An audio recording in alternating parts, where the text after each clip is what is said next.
Yo, what is up guys? It's me, Lee, back bringing you some more daily NBA news. Thank you for joining me back here once again. You guys already know that you are the real MVPs, and if you're new here, if this is your first time stopping by the channel, then welcome. You are also greatly appreciated, but make sure that you smack that sub button and hit the bell as well so you can stay up to date with everything that goes on in the NBA on a daily basis. But now, let's just take a look at everything that is going on in the NBA. But first, a quick word about this video sponsor, athleticcases.com. Basketball, baseball, football, or soccer, no matter what the sport, you guys can now rock your favorite player on the back of your phone. Use the promo code ZachLee for 10% off your order. Links are in the description box below. First up in the news, we are getting some huge news this morning, as it appears that Kyrie Irving is actually uncertain of his future with the Boston Celtics. As we got some reports this morning that read, Kyrie Irving admits his future with the Boston Celtics isn't clear yet. And keep in mind that this comes just days after we got reports saying that the Boston Celtics were worried that Kyrie Irving is going to leave them in free agency during the summer of 2019. So basically, Irving was asked if he does plan to leave the Boston Celtics or if he plans to stay with the Boston Celtics, and this was his response. Well, I mean, I know that question's going to come up a lot over the next year just based upon where my deal is, and you know that will arise, and when it does, I'll have a better, clear, concise answer for a lot of people that are going to ask. Yeah, I just had to take it as being present with the Boston Celtics, you know, and just going into this year with the mindset of trying to win a championship. Now, personally, I don't think Boston fans should be too worried just yet about Kyrie Irving actually leaving them next summer, but you did hear it from Kyrie Irving himself that he's not ready to commit to this team long term yet. As to why he's not ready to commit to the Boston Celtics even though they're projected to win championships in the upcoming years, we don't know that. Maybe he heard the rumors about LeBron James having a meeting with the Boston Celtics this summer. Is like, you know what?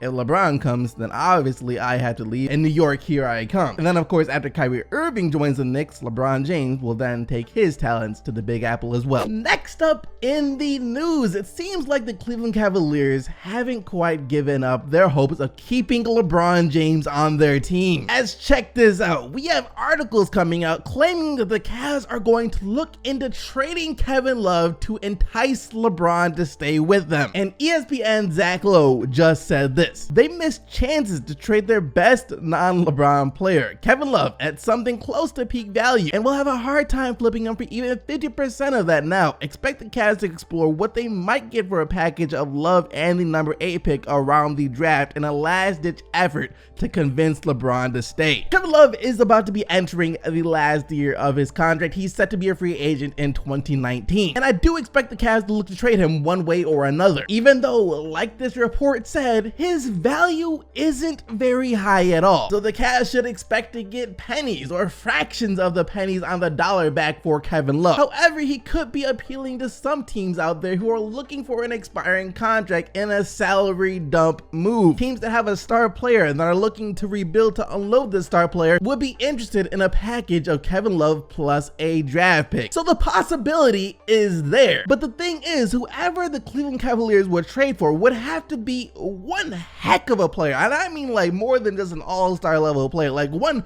real heck of a player in order to convince LeBron to stay with them at this point. For our next story of the day, Kevin Durant seemingly just took shots at LeBron James. Just listen to what this man said. I feel like it's easy to be the best player when you don't have good players around you. I feel like it's harder to stand out when you have great players around you. I pride myself on standing out wherever I am. I pride myself in working hard wherever I go. And I feel like these guys embrace me and I feel like I'm a warrior. Now, some people are saying that Kevin Durant was simply trying to give himself some praise, trying to lift himself up with some of the things that he just said, saying that he's proud of himself for still being able to be a great player even though he's playing alongside 3 other all-stars. So some people see that, while others see this as a clear shot at LeBron James, saying that LeBron essentially wouldn't be considered the best player if he had to play with other star level players like Kevin Durant has to play with, the burden of playing with other star level players. Maybe even implying that he's better than LeBron James since he's able to still be a superstar while playing with 3 other all-star players, and LeBron's a superstar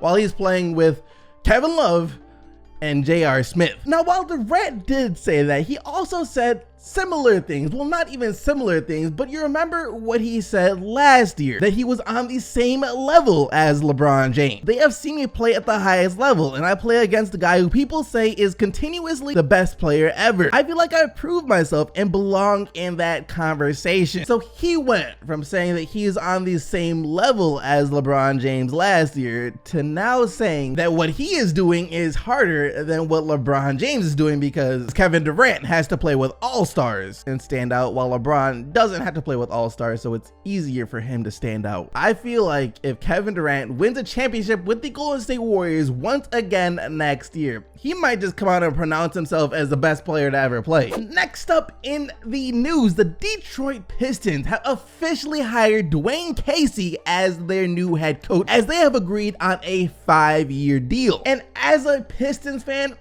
I'm pleased with this. Out of all the candidates and names being thrown around for the head coaching job of the Detroit Pistons, Dwayne Casey was easily the safest bet. You already know that you're going to be getting a really good coach. Maybe not the best coach in the NBA, but a really good coach. So you can't really be mad at that. Sure, maybe one of the other coaches have potential to be the next Brad Stevens. You never know when you're hiring someone who hasn't coached at the NBA level before. However, just as they could be the next Brad Stevens, there's a higher chance they turn out to be the next Billy Donovan. So this was for sure a good safe pick by Detroit. And for our final story of the day, while no one truly knows what LeBron James is planning in free agency this year, Dwayne Wade is probably one of the few people alive that might be knowing just a little bit of what is going on inside the head of LeBron James. And Dwayne Wade yesterday told us what he thinks might be going on inside the head of LeBron James, as he said this: "To me, I don't think it's a basketball thing. Obviously, you saw this year that he can get to the finals no matter what the circumstances are. I don't really think it's a basketball decision of saying, oh, let me go team up with 3 all-stars. I think at this point in his life, it's more so of a lifestyle thing of where is my family going to be the most comfortable and where am I going to be the most happiest at, because basketball-wise, he's so great that he can bring along and take along whoever." If this is true, if this move that he's about to make is a family-oriented move, then that would really explain why the Lakers are currently the betting favorites to land LeBron James, since you know his sons already go to school in LA. And if LeBron were to play in LA, then that means his entire family could just be localized in the Los Angeles area. Even though,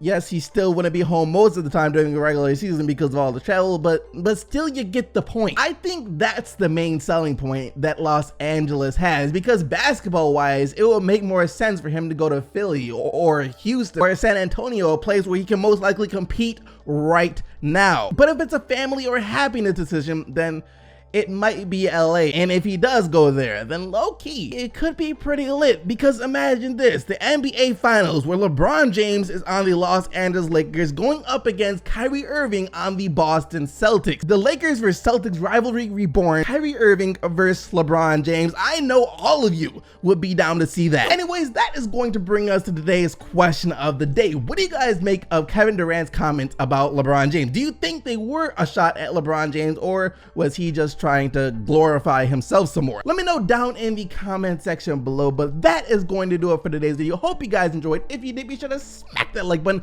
and subscribe to the channel so you don't miss out on more daily NBA news. Thank you once again for watching. I'll see all of you right back here tomorrow, but until then, keep getting the buckets, Team SEC, and I am out of here.